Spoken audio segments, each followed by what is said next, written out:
everyone. Thank you so much for being here. As Kelsey Marie shared, please do put your information in the chat box. I'm Lainey Poi. I'm the Director of Communications and Engagement for the Preeclampsia Foundation, and I'm so excited for today's Lunch and Learn. I've known Kate McMeekin for so many years now, doing this work together in Mama's Voices, and so it's just my privilege to get to introduce her and Mykalynn Penny, our two speakers for the day. We are just going to run through the agenda really quickly to say we're going to give everyone a little update about the Mama's Voices program. We will introduce our speakers, and then we will jump right into talking about our placenta accreta spectrum. So the Mama's Voices program is a program of the Preeclampsia Foundation, which is designed to amplify the voices of people who have experienced pregnancy and childbirth complications or loss, especially those who have been historically marginalized, to ensure that they are equipped and activated as partners with providers and researchers. And one of the most beautiful things about the work that we do at Mama's Voices is the many health conditions that are part of this coalition, and a shared vision that Mama's Voices are integrated as partners wherever we need maternal health improvement, which here in the US is everywhere. Just note that, throughout this presentation, we will use terms like woman, mama, mother, and she, but we recognize that there's lots of variations to how patients, navigate care. For those of you who are maybe newer to the Mama's Voices program, Mama's Voices stands for Maternal Mortality and Morbidity Advocates, and it's the first ever maternal health patient advocate program that brings together real patients and family voices for quality improvement.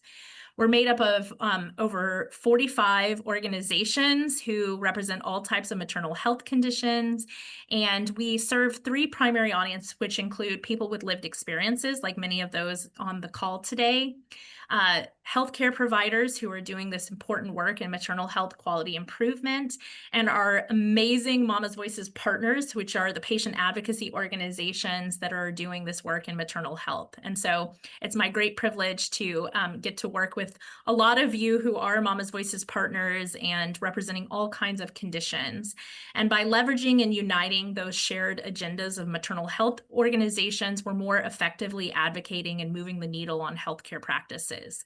So if you are interested in learning more, if you have not become a Mama's Voices partner and that's something you might be interested in, please do go fill out our partner interest form. And just a quick plug to remind everyone, I'm sure most of the people are familiar in getting our emails, but we do have a wonderful resource called our Substance Use Disorder Resource Hub. It was co-designed with women and families who have faced challenges of substance use firsthand. And we're so thankful for those resources and for the bravery of those patients that really guided this experience. And it's a great example of the collaborative work that we do at Mama's Voices. Now it's my privilege to get to introduce our two speakers from the National Accreta Foundation, the first of whom is Kate McMeekin. And as I mentioned, I've known her for many, many years now. And her journey began in 2016 when she survived the condition during the birth of her second son. It became a life-altering experience and the foundation for the advocacy work that she does in helping to raise awareness and to support individuals through the National Accreta Foundation. She's been a patient family partner since 2021, and she attended our Champions for Change Summit back before we had patient family partners way back in 2019. So, and she is joined by Mykalynn Penny, who is a placenta accreta survivor. And she also experienced it in 2021 following a cesarean birth and became extremely passionate about raising awareness of the risks that are associated with PAS. She has shared her story through podcasts and through the National Accreta Foundation. And in 2025, she began volunteering as their social media specialist and helping to shape and connect patient communities all throughout the US and probably globally too, I'm sure. I am very excited to get to turn this conversation over to the two of them and to learn more about what we are going to learn today. Take it away, ladies. Awesome, thanks. And thank you for the great introduction, Lainey, it's good to see you. And then I'm excited for you all to get to meet Mykalynn because she is a wonderful new addition to our team. So let me just share my screen real quick here. I've been having a little bit of problems, so bear with me. All right. So we are here today to talk about placenta accreta. Um, And again, I'm Kate McMeekin. I am in Colorado. I am a survivor of placenta accreta and I also work as a women's health, dual trained women's health psychiatric nurse practitioner specializing in perinatal mental health. Um, all of this has stemmed from my original pregnancy, preeclampsia with HELLP syndrome, in 2007. So I have a long history in this, but that's just a little about me. And I will let Mykalynn introduce herself. Hi, I am Mykalynn Penny. I am based in Houston, Texas. Recently moved here about 3 years ago. It was kind of a big change, but I had my Accreta baby in Kansas. Um, I joined NAF just this year. I've been super excited to work with the whole team. It's been rewarding for me, and also I hope that I have made an impact and that I can stay on for a little longer if they'll have me. So excited to be here. And I guess I don't know if I mentioned, I also am on the board of directors for the National Accreta Foundation. I've been a member since I believe 2020. And as Lainey mentioned, I have been part of Mama's Voices since even before that. So today we want to talk a little bit about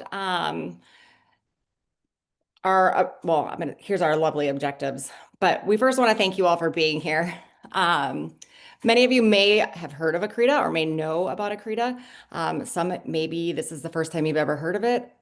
One of our survivors likes to say it's pronounced Accreta, like cheetah. And so that's always a really great way to remember it. Um, Mykalynn and I will both at some point in this share our experience, but neither of us had heard the term of Accreta until we were diagnosed. So the goal of today is really to be able to inform you on not only what Accreta is, but why it's so important that we talk about it, and what our organization does for people who are diagnosed or who have survived this condition. So I'm going to start by talking about very basics. The placenta. I'm sure most of us know what the placenta is, but just for a recap, it is the lifeline between mother and baby. It supplies oxygen and nutrients while removing waste products. It also produces the hormones that support fetal development and helps maintain a healthy pregnancy. So placenta accreta occurs when the placenta attaches too deeply into the wall of the uterus. It is a spectrum, and there are three levels as shown in this photo. Normally, the placenta attaches loosely. So after you deliver your baby, the placenta is delivered after that. With accreta, the first level, sometimes the placenta is able to be removed, sometimes it's not. They may have to do manual extraction, DNC, or even a hysterectomy. Within Creta, the placenta goes a little bit deeper into the uterine muscle, but not all the way through the uterus. Most often, this does require a C-section hysterectomy. And then with placenta per Creta, the placenta goes through the uterus, occasionally into surrounding tissues and organs, such as the bladder. This usually requires extensive surgery to remove the uterus and repair the areas of invasion. The concern with placenta accreta is that when trying to separate the placenta from the uterus, women often hemorrhage and require multiple units of blood. With deep invasion, removing the uterus with the placenta intact can hopefully prevent worsening hemorrhage or even death. So early detection is very critical in this. Risk factors for accreta include previous C-section. So there is an increase with each subsequent C-section. Placenta previa diagnosis, advanced maternal age, so over the 35, multiple pregnancies, prior uterine surgeries such as a DNC, a myomectomy, or a hysteroscopy, Asherman syndrome, and IVF. This is a great slide that just kind of shows growth, or not growth, but the increased rate of accreta over time. I like this slide a little bit better because it kind of parallels with C-section rate. So as you can see here, the graph shows how cesarean deliveries rates in the US have steadily risen over the past few decades, while rates of placenta accreta have also increased. Overall trends, the overall cesarean rate in the US is now about 32% compared to 5% in the 1970s and 22% in the 1990s. The rise is driven largely by increased primary C-section. So that's women who have a first cesarean delivery. NTSV is a term that you'll see quite frequently. So this is the nulliparous term single vertex cesarean delivery. So these are going to be our first time moms who are delivering possibly for elective induction that results in a needed C-section. So among first time low risk births, about 1 in 4 will result in a cesarean of these NTSVs. Reducing this rate matters because the first cesarean sets the stage for future deliveries and complications. VBAC rate peaked in the 90s, nearly 30%, and then drops sharply in the 2000s, which I thought was very interesting. It sounds like this was really driven by guideline changes, fears of malpractice, hospital policies. Some hospitals discontinued it altogether. Many providers lost their education or just their comfortability with VBAC deliveries or what we call TOLACs. And so eventually these bigger ACOG and SMFM released newer guidelines, kind of making it more available for women to attempt a TOLAC after one C-section. And so these rates were steadily increasing now with various programs through each hospital and shared decision making. And then placenta accreta, as the C-section deliveries increased, so did the placenta accreta. So in 1990s, accreta occurred around 1 in 2,500 births. Today, it's 1 in 272. Main risk factors, again, we already discussed this, but key takeaways from this slide is that each cesarean increases the risk of accreta for future pregnancies. Reducing primary cesarean and supporting VBAC protect maternal health and reduce severe morbidity. These overlapping lines remind us that the first birth matters and reducing the first cesarean to change the trajectory for future pregnancies. So like I had mentioned, my first son was a emergency C-section at 29 weeks due to preeclampsia with HELLP syndrome. And that was not without a failed attempt at induction.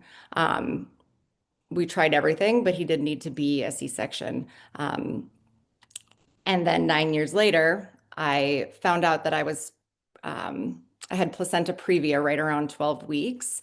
So they were watching me a little closer. Again, I was due the day after my 35th birthday, making me advanced maternal age. So that was another risk factor. So I had a C-section and I was advanced maternal age. And they followed me pretty closely because of those two things.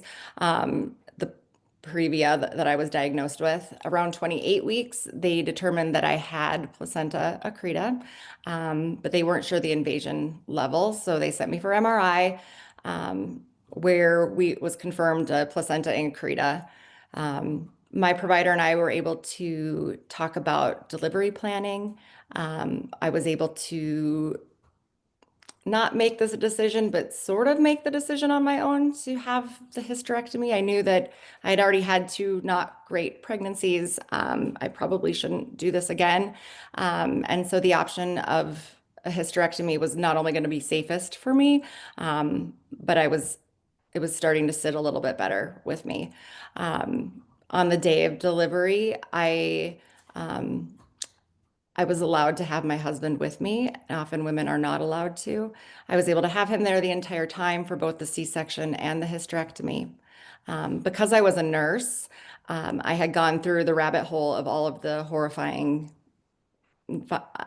articles and stories online, and had pretty much figured the only thing I could really control was who was going to be in the room with me that day.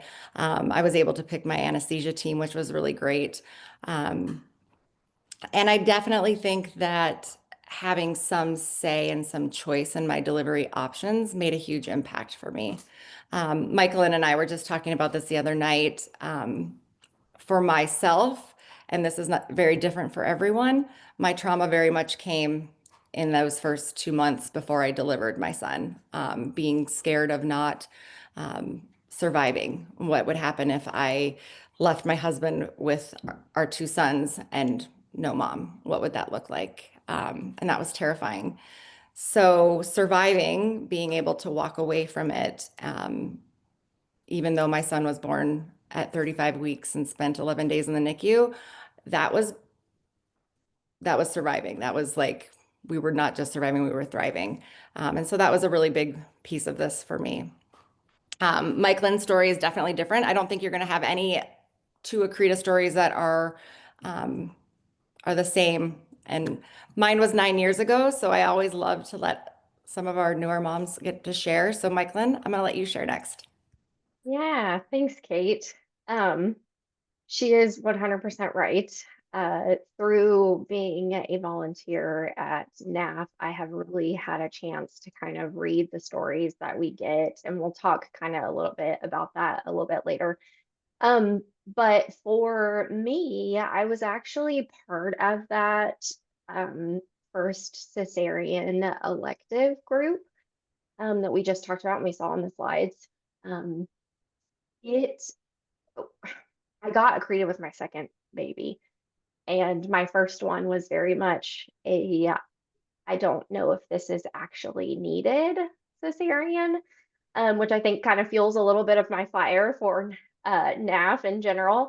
But had I been told that I would have, 50% chance of, you could lose your uterus after your second baby if this, if this happens, I think I would have looked at it completely and totally different. She was breeching backwards to begin with. It was kind of complicated. She wasn't engaged in my hips. I wasn't even faced, wasn't dilating. We had scheduled the C-section at 35, 36 weeks at that point with my first one. At my 35-week appointment, she's like, you might as well just have a cesarean. She's been breached. She's turned a million times. You can't even feel her turn. So I think we're, going to go with that decision. I had prior spine surgery, so she was worried about that, those kinds of things. So those kind of went into the decision to move forward with the cesarean. But it was more out of precaution. It wasn't necessarily like we have to do this. And by the time I did get to the hospital at 39 weeks, they did a ultrasound and she was vertex and head down.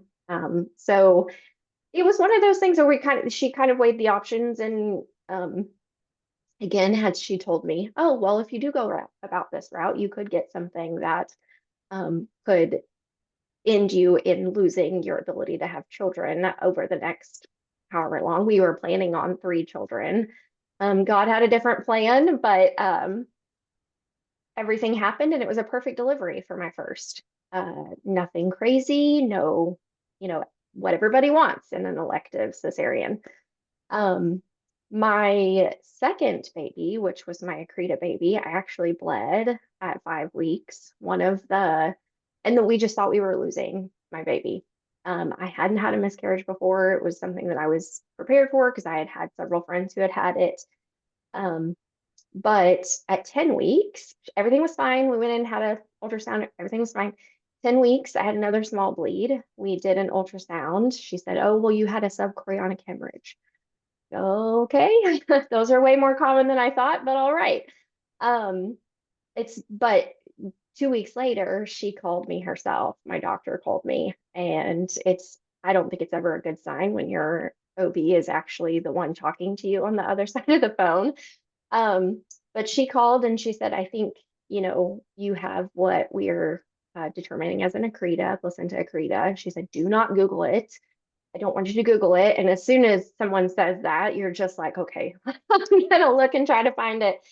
So that was really hard kind of hearing that from her. And she said, well, you need to go look with the radiologist that did your ultrasound, or the one that read it, you also need to go to her clinic with her tech. She wants to make sure.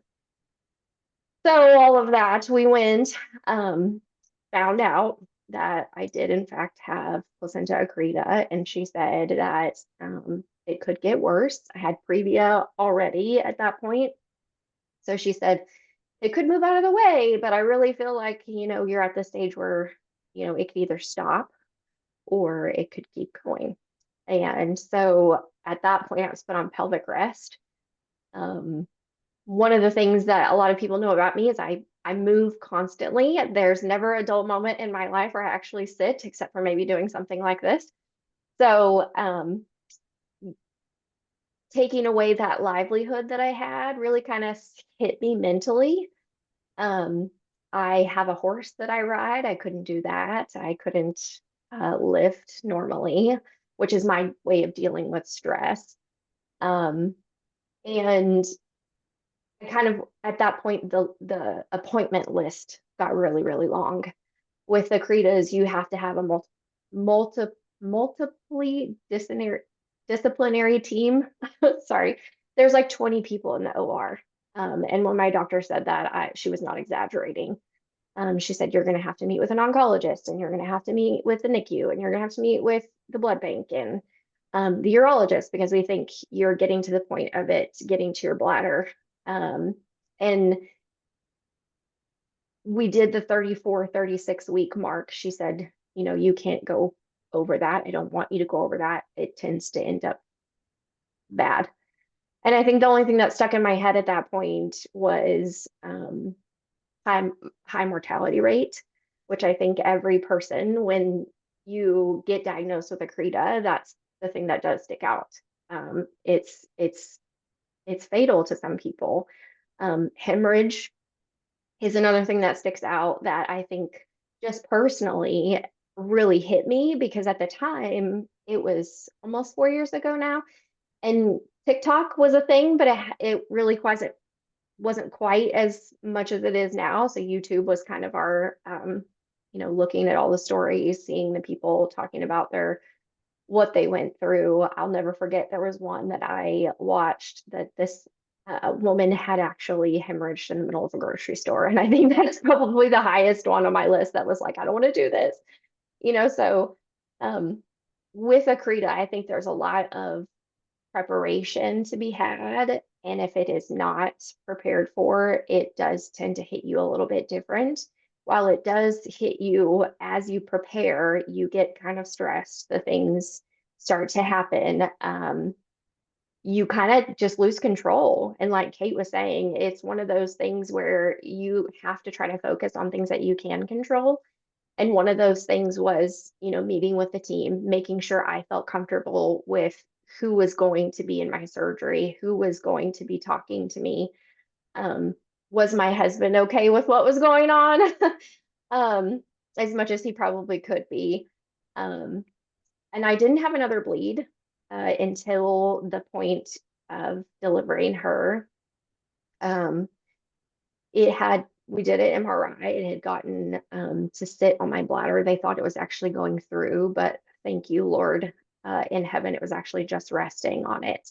And that's another thing with Accreta. They can always look to see where it could be through ultrasound and through MRI, but they don't actually know how bad or how not bad it is until they get in there. So they're always going to prepare for more than what is needed. And that's what you want. You do have to, I was fortunate enough and blessed to be at a level 1 trauma center and a level 4 NICU. So that was something that I could, hold on to, the fact that I'm taken care of no matter what. I couldn't leave the city at all. And I had to stay within, a certain mile radius. But there's a lot of people out there that, because of specialist centers for Accreta, they sometimes have to move somewhere for 2 hours, 2 hours away from their family just to be close to a hospital. It's just not well known, especially in rural communities and those kinds of things. So I just remember being so scared I would lose my baby, so scared I was not going to come out of it. And the night of Thanksgiving, I had some things going on that I said, well, I'm just going to go to the hospital and kind of get checked out. Um, and I was going, oh my gosh, this is Thanksgiving. Like, why? And my doctor and I had actually kind of joked the week before and was just like, she said, I'm going on vacation. Don't do anything crazy. And I was very grateful. She had not only prepared for her team, what I would call her like A team, but she also had a B team in place. So hats off to my doctor who really just went above and beyond to make sure that everybody knew my name as I was coming into that hospital. So if I would sign in, they would just be like, okay, let's go. And they did that day. They did a check. They saw everything that was going on. They said, hey, we've got her here, order everything. And they did. And a lot of people are not that fortunate to do that. Um, my daughter did come. It was 32 weeks and 4 days. We had scheduled the cesarean hysterectomy. There was no talk about anything other than cesarean hysterectomy at that point. And it was one of those things where I was very, it took me a long time to be okay with it. Because I wanted more children. And I think that's something that hit me the hardest. And I know a friend of mine actually ended up with Accreta, and she said the same thing. She said, well, I was actually planning to kind of be done with two. So she said it wasn't as big of an impact with me, but when I first went to my MFM, that was a shocker. And it was just like my brain shut off at that point. And you just couldn't soak anything else up. Um, but she ended up coming at 32 weeks and 4 days. She was 3 pounds and 14 ounces, I believe, 14, 15 ounces. She had to spend 28 days in the NICU because I only got one steroid shot before I hemorrhaged in the hospital that night. I'm eternally grateful that I went to the hospital. I remember my mother-in-law was just like, hey, why don't you just go get checked out? She lived an hour away at the time. And so we did. And she said, I've got everything covered here. And they were actually going to admit me for a long period of time, that 2 weeks before my actual due date, and I hemorrhaged that night. So I just remember a Coke bottle being turned over, and um, it's very scary. But one of the things that I think through it all, I've um, really developed a lot of patience and that control that I have as a woman and as a mother, I had to let go of. And that was not something that was easy. And it really did a number on my mental health. But I think through it all, it's become something beautiful as being able to give back for NAF. So I'll be eternally grateful for the opportunity. Kate? Thank you, Mykalynn, for sharing your story. Um, yeah, let me go to the next slide here. So as Mykalynn was saying, early diagnosis is really important. Both of us were fortunate enough to be diagnosed early, and being able to be diagnosed early allows us to deliver in a setting that's prepared and ready for us. We both needed blood transfusions. They were able to have blood on hand for us. Our teams were able to perform C-section hysterectomies in a controlled environment. And I think that was really important. Also, in a sense, we were somewhat prepared, as in not knowing and how differently that can look. Like I had mentioned, maybe I didn't, I was able to seek therapy prior to my delivery, which was a big game changer for me, just because I had been so fearful of dying. And I definitely think that, again, being diagnosed early allows that multidisciplinary team. It gives families time to plan and be ready, and feel supported or get the supports they need. With undiagnosed, there's definitely an increased risk for this morbidity and mortality. because it can turn what was supposed to be just a routine delivery into a life-threatening surgical emergency. So people who are undiagnosed have an increased risk for severe hemorrhage. They could lose up to 3 to 5 liters within minutes. Without preparation, bleeding is often difficult to control, which can lead to shock, DIC, and mass transfusion. Many of these people, again, went in thinking this was going to be a routine delivery and then end up waking up in ICU, finding out that they no longer have a uterus, that they've lost their fertility. There's a lot of emotional trauma associated with it. Maternal mortality and morbidity. Mortality is 70 or 7 to 10 times higher when Accreta is unexpected. So complications also include things like renal failure, coagulopathy, ICU admissions, prolonged recovery, and infection. And then again, babies can end up in the NICU, whether planned or not planned. The recommended delivery is typically between like 34 and 36 weeks, depending on where you deliver, where you're at. Your baby may need NICU time. Anyone who's had a baby in the NICU knows that there's a lot of trauma that just stems from that, going home without your baby.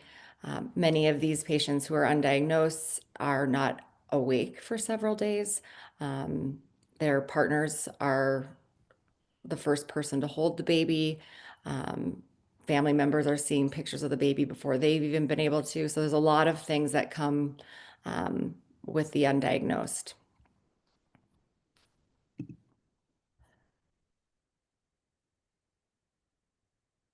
Yeah, and Kate was talking about undiagnosed versus diagnosed. Surviving placenta accreta also looks a little bit different for every single person.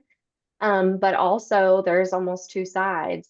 There's a surviving placenta accreta in an unprepared and undiagnosed delivery, and there's also one that is prepared, and they have different viewpoints. So often waking up in the ICU, most people who have a prepared planned delivery with PAS are, hey, you might have some ICU time depending on what happened in the OR. It's something that you absolutely know. Yes, it's not as fun as going and seeing your baby, but some do. I did not. I was blessed enough to not have that, but I do know some people who have. When it was unplanned, you're confused as to why you're there. They've just told you, oh, hey, by the way, we had to give you a hysterectomy because you were bleeding out everywhere. They lose their fertility. It's, some people who do go for the conservative management route are still advised not to get pregnant again because it's more than likely that you will have another accreta and then maybe more drastic than the last time. So having to really kind of say, hey, you could have a hysterectomy or you can have conservative management, but you're really not going to have a baby again. So it's a loss of fertility on both sides, whether your uterus is there or not. It's extremely dangerous to continue to have babies after that. NICU time, Kate talked about it. Again, 28 days in the NICU. For mine, lungs can be underdeveloped. Certain things can be wrong, but there's no guarantee that your baby would go to the NICU. There's no guarantee that they would not. And every baby is different. Every mom cooks their baby differently. Some that are born at 32 weeks could weigh, 6 pounds already and things be extremely developed. Mine just wasn't. So those are really different, but a prepared PAS person knows that that is a possibility. They do warn them about that. So that's a difference there. Possibility not to be able to breastfeed. I was fortunate enough to be able to have that. But a lot of people are under so much stress. We all know we're all moms. We've all been told that stress, reduces milk supply. We're told not to stress about it. And then you go through something like PAS and then try to do that afterwards, it's extremely hard. It's hard on your body, it's hard on your mind, and there's not really anything you can do to control it. And a lot of people have their mind set to where that's all they want to do. And again, it's another kind of tally on the mark of the things that have happened. So it kind of just progresses, and being able to kind of come with that and take that in for what it is and be able to move forward is something that is extremely hard for PAS survivors and anyone diagnosed. With that comes, if you are in the ICU and your baby is in the NICU, you don't get to hold your baby right away. You don't have the golden hour that everybody wants. I didn't get to hold my baby for 10 days after she was born, because she was on a ventilator for 10 days. And there's some things, some hospitals are, very strict about taking your baby out at that point. Some are not. It's very different. There's no right or wrong answer. It's just what the hospital is comfortable with. So that bonding with your baby is really hard. Being told you may not live, or your baby has a chance of not living. I personally struggled with the fact that, should I not get close to her? Should I, just think whatever happens, so that's something that's really hard. Also, increased risk of anxiety, depression, and PTSD. With as high as PPD and PPA are in normal deliveries nowadays, intensify that times 10, because you have had 5 to 7 to 8 to hopefully 9 months of building up the stress that comes along with meeting all the doctors and making sure that you're okay, and making sure you don't do the wrong thing or pick up your baby too much. And there's no background on whether rest is actually good or bad for you. It's just, again, what your doctor is comfortable with. And then, which leads me to one of the recent studies that NAF was able to participate in. Surviving Accreta is hard. And we were fortunate enough to be approached by the National Maternity Hospital in Ireland to be able to do a call for participants for a survey that has come to hopefully address a doctor-patient gap for Accreta survivors. Fall of 2024, they gathered this information, got everything out, and this study was actually released July of this year.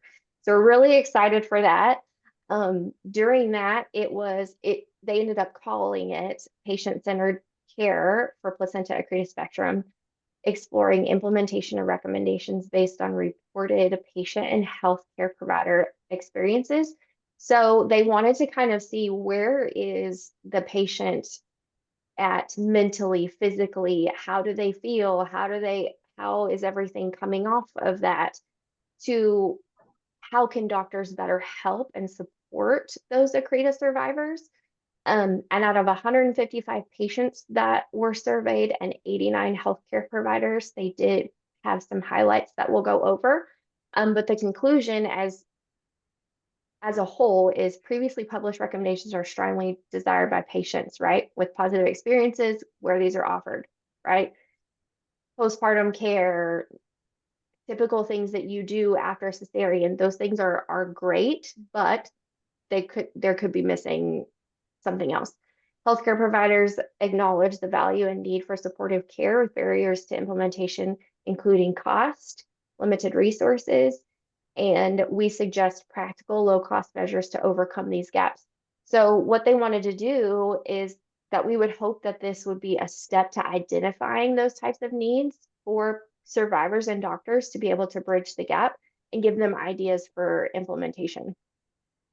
So a couple of things that we highlighted as an organization after this came out was that 63%, and these are survivors, felt that they were prepared for birth, but many weren't offered options beyond hysterectomy. Again, doctors are fearful, and it's not a well-known procedure for conservative management. So that is something that is just kind of associated with PAS is CHIST. Nearly 80% were given no educational resources. So because it is not as black and white as a lot of other things are. Um, who knows what those resources look like? And that's something that NAF is trying to change. We are trying to give um, people who are recently diagnosed, we are trying to get healthcare providers information, facts, things that you can present to those patients to say, don't Google it, but take this, right? We want you to have this. So we don't want people Googling. um, Patients reported being told not to research. Others were left to search alone, scared and confused. In our second highlight, barriers like cost, availability, and awareness were cited in that. So only 44% were offered mental health support. After something as drastic as PAS, we want to have that mental support there. That's one of the things that we have seen the most. And one of our board members, Brianna Evans, actually spoke 2 weeks ago at PAS Squared. And I asked her before giving this talk, I said, is there anything that resonated most with the people that were in the audience in the Q&A? And she said that doctors and healthcare providers really wanted to be able to support Accreta patients with mental health. So that is something that we definitely want to continue advocating for. 60% were not offered physical therapy. There's lots of things that go with that. But if they offer resources early, include the partners in some of these discussions and things that come with PAS, and they create trauma-informed care plans maybe to give to those patients beforehand, we can try to hope that that will kind of lessen some of Do you that. have much problem with your Oh, sorry. I thought somebody was asking a question. You just came off mute. Sorry about that. That's okay. That's okay. Patients described feeling isolated after discharge, like their care ended too soon. PAS survivors get just the normal 6-week post-op follow-up visit. With as much trauma and as much psychology that is around stress, and it hits a patient or it hits someone after the stress has actually stopped, anywhere between 2 and 3 months after, that is a big deal for a lot of Accreta survivors, is that stress kind of coming to a head and then the things start going. So patients described feeling isolated, right? We don't want that. What helps with that, or hoping, can healthcare providers include telehealth? Can they refer us to advocacy groups? We have quite a few. Clear post-discharge contact information. Is there a specialist around that can help with an Accreta delivery type situation? A lot of them left without that kind of care plan or a point of contact. Like if they had anything going on, what can help? And they are generally misunderstood by general providers. Again, Accreta is so interesting, and a lot of people don't have that, up-to-date knowledge because there isn't a lot. What are they supposed to do? I mean, we've got to get this to the world so that they understand, hey, here's how we can help you in the long run. And that is what National Accreta Foundation is trying to do. And I'll turn it back over to Kate to kind of tell you a little bit more about NAP in general.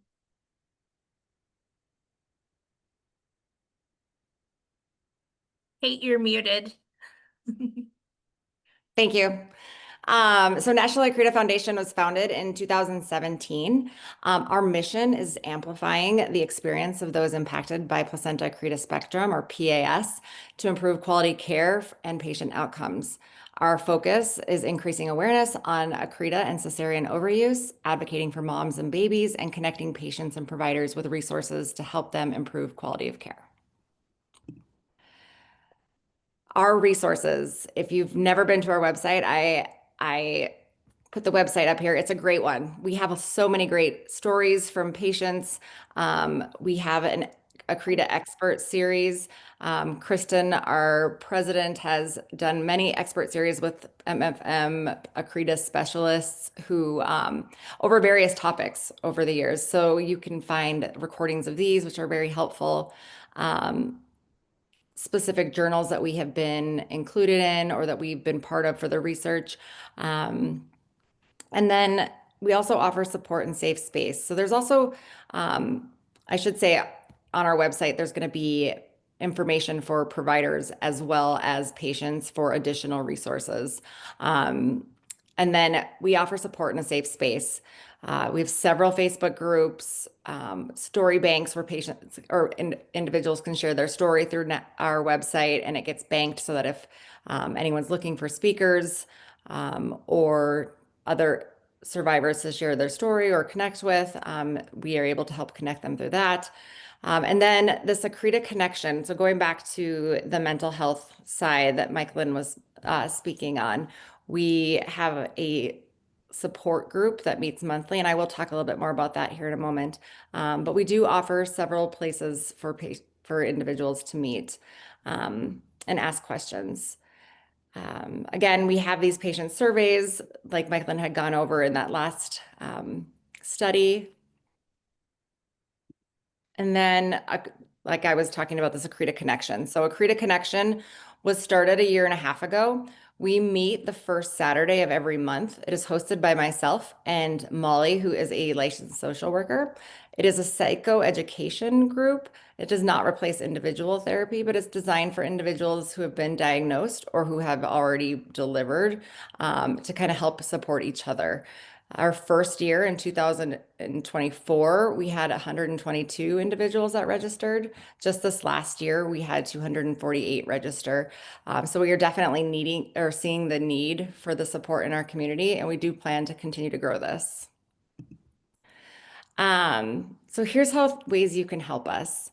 First, by hearing our stories today, being here, that's huge for us and for our community. If you have friends who have experienced this, if you yourself have experienced this, know you're not alone. Share your story, tell people about it, talk to your friends about primary C-sections, advocate, tell them to advocate for themselves, or even bring up the word Accreta. Encourage people to share their story. You can also help us raise awareness by promoting Accreta Awareness Month. This is the last week of our Accreta Awareness Month. This year we did a step up for Accreta. We did 10 days of a step challenge, which I think I actually took second place in. So woo. For steps. Donations are still till the end of the month, but it's a lot of fun. It's a great way to talk about Accreta. We provide toolkits for individuals to share with their clinics or for providers to share with their patients. You can sign up for our newsletter through our website and also at Prevent Accreta on socials.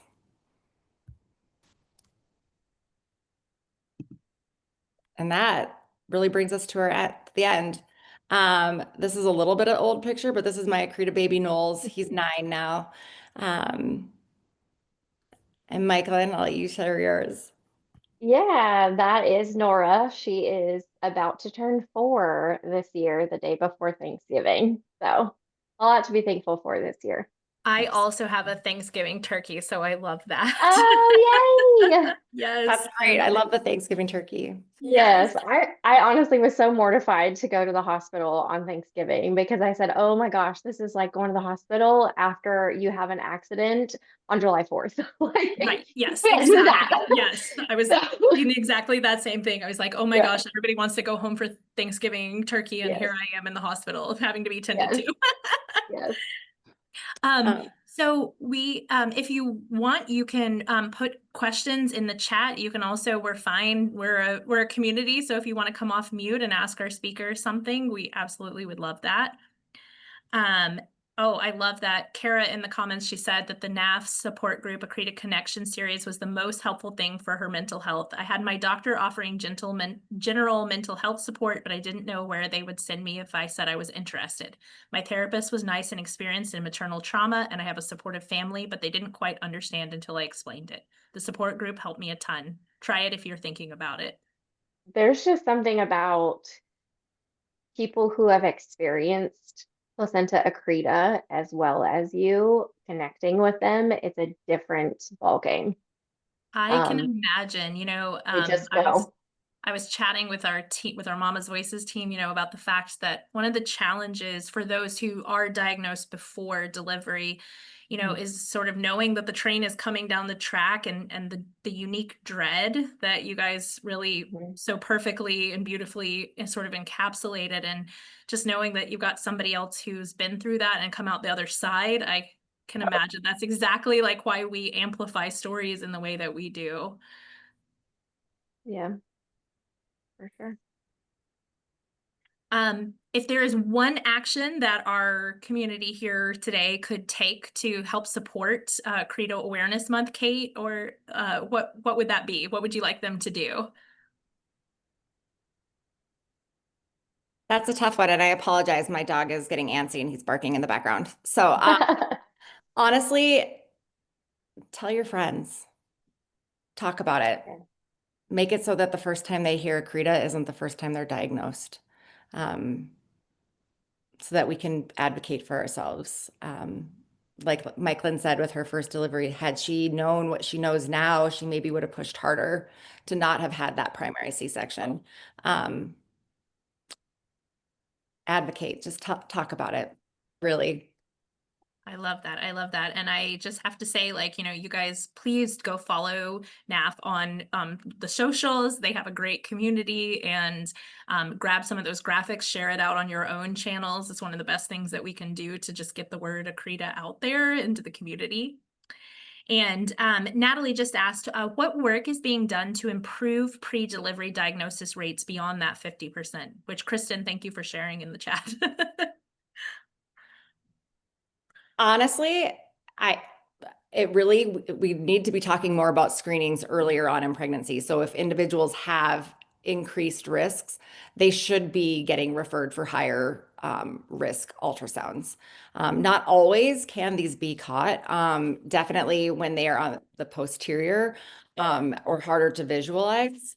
Not all of them are being caught, but I definitely think with risk factors, the more we're talking about it, the more we're advocating for it. I that would be my hope, is that that's the goal, is that we're working towards educating more individuals of the risk factors and providers of the risk factors. And often I hear providers talking about how rare it is. And yeah, it's rare, kind of. It's not that rare anymore, especially when you're Mykalynn and myself, and we live in this world where it's not rare at all. It's everything on our social media feeds. Um, we need to treat it like that, and Mhm. everybody should be given. Yeah, yeah. And I know, like, whenever my friends are pregnant, they go to their like anatomy scans and things like that. I'm like, where's your placenta located? Great. Keep But doing like, that. even just like sort of elevating the conversation of like, ask questions when you're having those scans done. If there's something that strikes you as curious, or you see something on a report or something, like, ask questions about it, because I think the more dialogue that we have about how our placentas function, the more open we can be about the things that may be challenges. There was another question in the thing that said, wondering if there's a place to see volunteer opportunities for Accreta survivors. On our I'm actually website. sending the link. I was going to Thanks, say, Mykalynn. these are your ladies. Do it. Yep. Yep. Please. We're always looking for volunteers. Yes. And I'll put it Laura in the chat. asked, are the stats in those visuals on the NAF website? And the answer is yes, they are. So that's the other thing that, like, for those of you who are on this call that are healthcare providers or work with any kind of, provider team, just being able to grab some of those things and share with your team and say, hey, this is something I learned about today, and this is why we do these lunch and learns. Yes. Yeah. So just for all of you to know, we are not having a lunch and learn in November or December, taking a break for the holidays, but we will pick back up in the new year and we'll have another great series. And I just can't thank the two of you enough for being so wonderful to come today and tell everyone about the work that you're doing. If you have questions, we did put the link in the bio and this was recorded. So we will share that link out with everybody after the call is done. Thanks so much for being here, everyone. Thank you so much for the Thank y'all. opportunity. Take care. Bye-bye.